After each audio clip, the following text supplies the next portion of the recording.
Rosalie, ano ba ang detalye ng findings ng dating State Auditor ng COA sa mga resibong isinumite ng OVP para sa confidential funds noong last quarter ng 2022?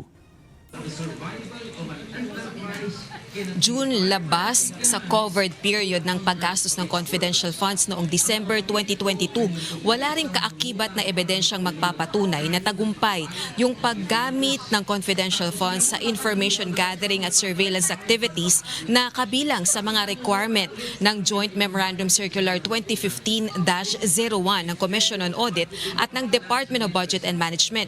Ilan lamang yan sa mga observation ng dating State Auditor ng Commission on Audit, Intelligence and Confidential Funds Audit Office o ICFAO na si Roderick Mawil, ang ikatlong testigo ng prosekusyon para sa Article of Impeachment ng Confidential Funds Misuse, Misappropriation at Irregular Liquidation sa ika-11 araw yan ng impeachment trial kay Vice President Duterte.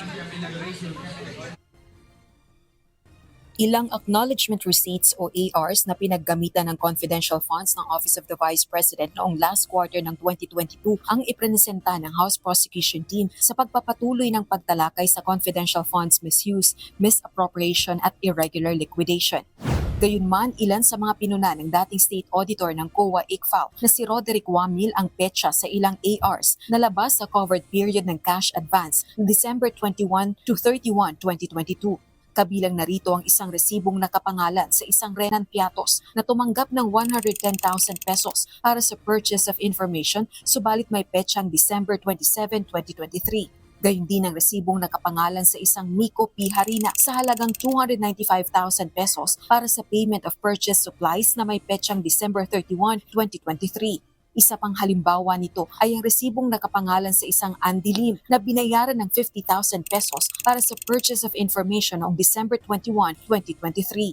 Sa ginawang computation ni Wamil, umabot sa 25 million pesos ang halaga ng mga resibong labas sa covered period ng confidential funds ng OVP para sa last quarter ng 2022. With the permission of counsel, December 21 to December 31, 2022, yung covered period ng disbursement ng confidential fund, Mr. Wamil, right? Yes, Your Honor. So when you say hindi pasok dun sa period na yon, ng Yes December po, Your 21 to 31, 2022.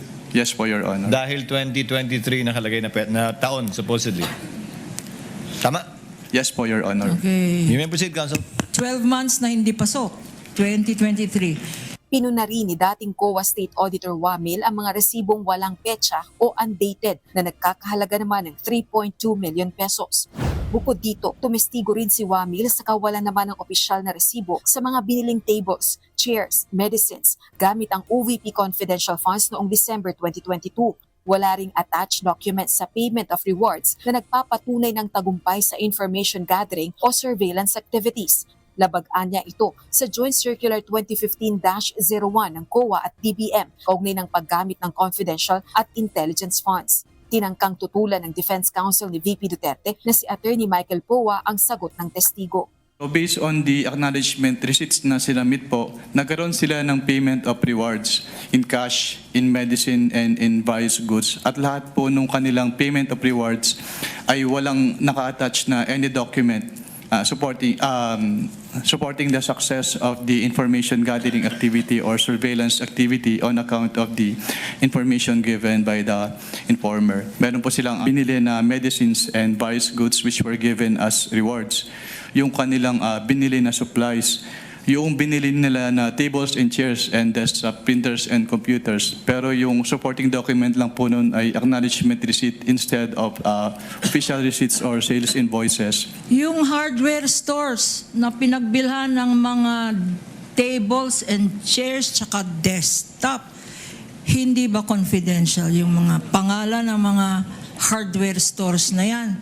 Hindi rin po necessarily na confidential yung pangalan ng hardwares dahil yun nga po, hindi naman confidential yung pinagbilan kundi yung paggagamitan ng kanilang pondo. Your Honor. With the permission of counsel for the panel of prosecutors. Yes, what is the pleasure of Your the Honor, counsel? may we move to strike out the responses of the witness to those questions as he's not competent and qualified to answer, especially since he is not pointing to any provision of the JC as to his opinion on whether confidential o hindi ang mga pangalan ng mga drugstores, ang mga pangalan ng mga sari-sari stores, Your Honors. I think that is beyond his competence, Your Honor, as an auditor. The witness is competent to testify as to how he evaluated the submissions and the response letters given by the Office of the Vice President in relation to the AOMC issued that were all based on JMC number 15-01. Pinuna rin ng dating state auditor na lumagpas sa 125 million pesos ang halaga ng confidential funds ng Office of the Vice President para sa fourth quarter ng 2022 nang kwentahin nito ang total amount ng acknowledgement receipts. Nagkakahalaga ito ng 150,000 pesos. Ang mga observation na ito nakalagay sa Notice of Suspension na issued ng COA-ICFAO laban sa Office of the Vice President. Number 5 po dun sa notice of suspension, katulad po nung sinabi ko kanina, yung total expenses nila based on the acknowledgement receipts ay umabot ng 125,150,000, which is 150,000 in excess po doon sa kanilang total expenses based on the accomplishment report na 125 million pesos. Sa dami ng acknowledgement receipts na bumibilang sa 845, kaugnay ng December 2022 confidential funds ng OVP, presenta ng prosecution team na gamitin na lamang bilang ebidensya ang summary o tabulation ni Wamil. Hindi tumutol dito ang defense team pero nagpahayag ng plano nitong itest ang accuracy sa tamang panahon. June, sa ika-12 araw ng impeachment trial kay VP Duterte, bukas ay ipagpapatuloy ng prosekusyon yung direct examination kay Wamil. Tututok naman ito sa ginawa nitong audit sa confidential funds ng Office of the Vice President mula first quarter hanggang third quarter ng 2023. Samantala, pinagbigyan naman ng Senate Impeachment Court yung kahilingan ng ilang banking institutions ng 10 araw na karagdagang araw para maisumite yung kinakailangang karagdagang bank records ni Vice President Duterte at si Attorney Manasseh Carpio, ang asawa ng pangalawang Pangulo. Balik sa iyo, June. Maraming salamat, Rosalie Cos.